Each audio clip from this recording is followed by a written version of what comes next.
ভাইয়া মহতারাম, বুজুর্গ, দোস্ত,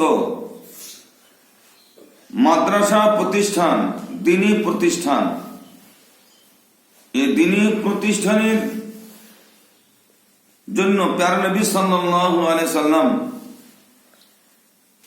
মদিনার মসজিদে সুফায় এই দ্বীনি তালিম শুরু করেছিলেন। জোরে বলুন সুবহানাল্লাহ। قال النبي صلى الله عليه وسلم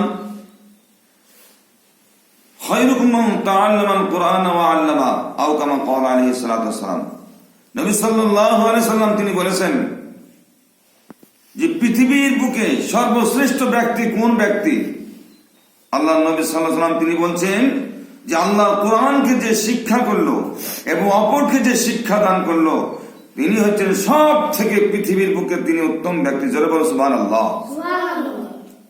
তারা নবী সাল্লাল্লাহু আলাইহি সাল্লাম তিনি বললেন, এই দ্বীনি শিক্ষার জন্য যদি সুদূর চীন দেশে যেতে হয় তবু তুমি যাও। শিক্ষার এত গুরুত্ব, শিক্ষার এত দাম, এই দ্বীনি শিক্ষার জন্য আজ প্যারা নবী সাল্লাল্লাহু আলাইহি সাল্লাম তিনি সুফাতে বসে এই তালিম দিয়েছিলেন। জোরে বলুন সুবহানাল্লাহ। ভাই মহতারাম, বুজুর্গ, দোস্ত, আজ আমরা মাদ্রাসাকে কিছু মনে করি না। অনেক মানুষ আছে মাদ্রাসা দেখলে চোখের বিষ। ভাই, কাল কিয়ামতের দিনে তোমার আমার হয়ে এই মাদ্রাসা সাক্ষী দিবে। মাদ্রাসা এমন একটা জায়গা যেখানে গেলে পরে সব ছেলে তৈরি হয়। মাদ্রাসা তো নবীর ফুল বাগান, মাদ্রাসা তো নবীর ফুল বাগান, এই বাগানে শিখায় হাদিস কোরআন। মাদ্রাসা তো নবীর ফুল বাগান, ছাত্রদের মাথায় টুপি যেন লাগে ফুল, তাদের মুখে ভাসে শুধু মুহাম্মদ রাসূল।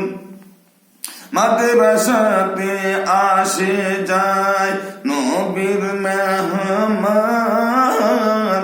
মাদ্রাসা তো নবীর ফুল বাগান, এই বাগানে শিক্ষা হয় হাদিস ও কোরআন। মাদ্রাসা তো নবীর ফুল বাগান। বলুন সুবহানাল্লাহ।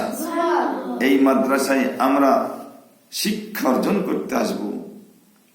ফুল তুলিতে যাব মোরা নবীর মাদ্রাসাতে, ফুলের মতো জীবন গড়ব ও কোরআন লয়ে হাতে।